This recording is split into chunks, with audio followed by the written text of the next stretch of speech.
This right here is at the Clear Obscura Gallery and in Los Angeles, which we just had our opening last night. And this runs for 2 months. I just had a two-man show in New York at a gallery called McKeag-Wells Gallery, and then just, you know, quite a few group shows in LA, and, you know, out through New York and, you know, all over the place.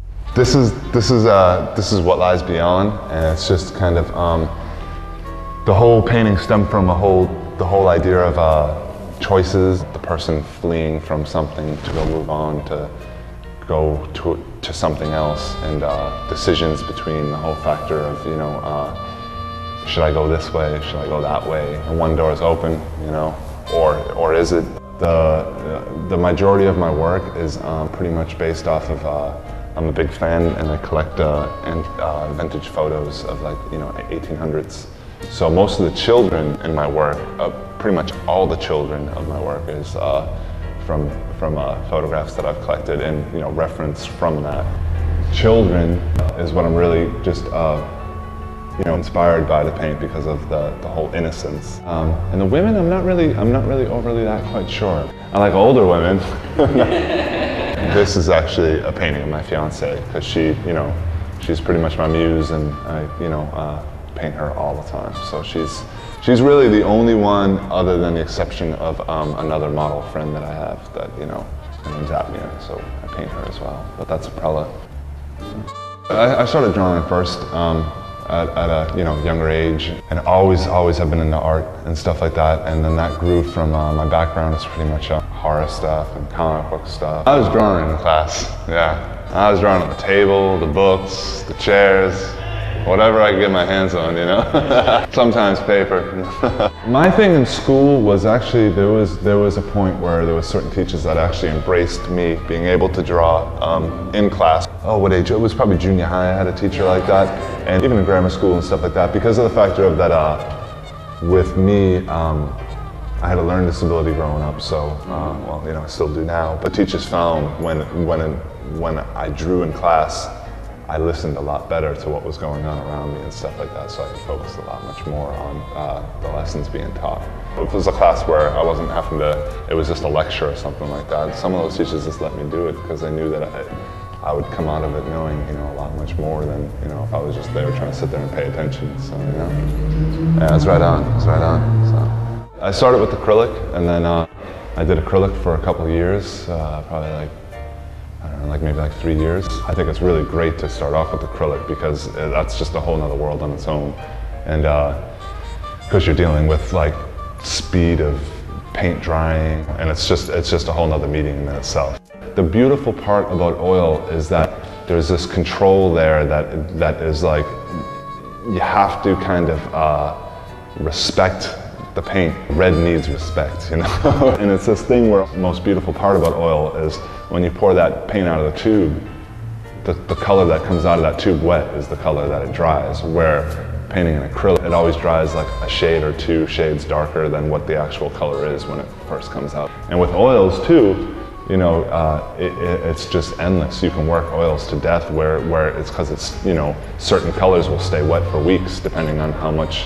Certain colors will stay wet for months, depending on how much, you know, how thick it is when you put it down. It sounds really weird to say it and like kind of corny and stuff like that, but like really, it's really honestly like kind of like an overhead projector, you know what I mean? It's like I get these ideas, and I just, it's just like I envision it, and then, you know, and then I just make it come to life. I paint because it's not even a choice. It's like it's something that I have to do. You know, it's my own therapy.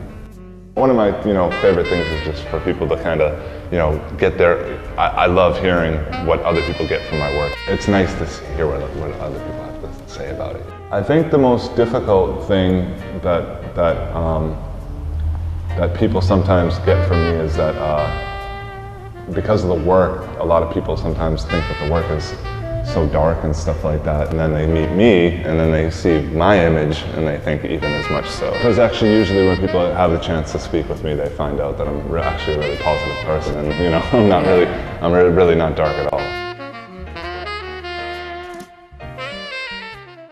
This painting is just called The Call, and it's kind of like a painting that's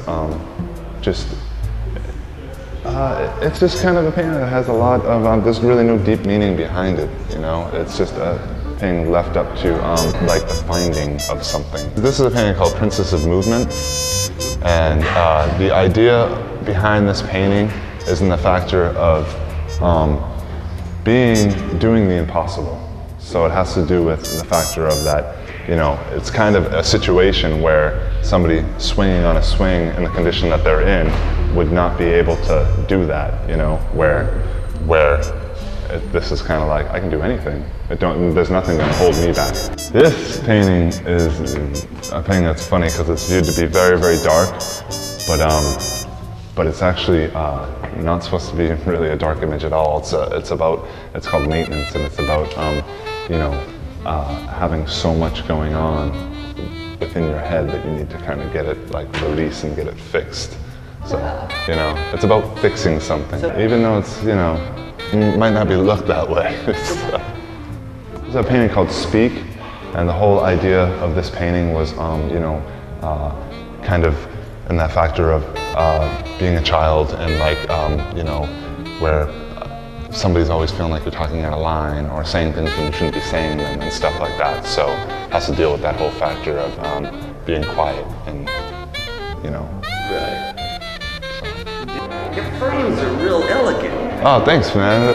I feel that frames in general are just like the actual windowsill of the window that you're kind of looking into the other world. So it's really, you know, frames are really important to me, and I feel that frames are just as much a part of the overall piece of art as the art itself. So this painting right here is called Trigger Pains, and the idea of this painting is there's a part of it where it deals with the whole factor of, you know, being told as a child of like, not personally myself, but how children get told how, you know, they may never amount to anything and stuff like that, and, you know, growing up in a rough situation. You know. This is called Balance, and this is a painting that deals with the factor of trying to, you know, hold together things that could possibly fall apart. Is she certain here? Or? I kind of feel so. I kind of feel like that this is a face that's saying, you know, I've got control of this. But, you know, in the factor of, it's also kind of a face that's saying, I know something that you don't know as well. So. This is a painting that I did that was really based off of, you know, kind of the factor of coming into your own and being at that point in life where you really have to make decisions and choices and stuff like that. So, this painting is called Taste, and it kind of, I don't know, I kind of feel like it speaks for itself too as well. You know. This painting here is actually,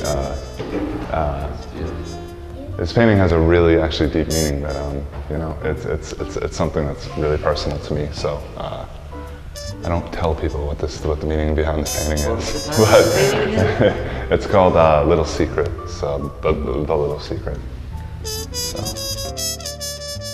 This is frogs raining down, and it's just kind of like the whole basis of, you know, the biblical stories. Where that stems from is that I deal with a lot of, I have a lot of kind of religious stuff within my work, Catholic stuff like that, but a big part of that is the whole idea of that's a biblical story, but it's also accounts in history is where it's happened at times before, where it's been known to actually rain frogs down. I know it happened somewhere out west at one point, way back in the, you know, cowboy days. There was accounts of it, and there's just been other accounts of it all through the world. You know, I think there was an account of it that happened in Africa at one point. And then, you know, it has a big, like, the whole prince being turned into a frog kind of, you know, touches upon a lot of that too as well.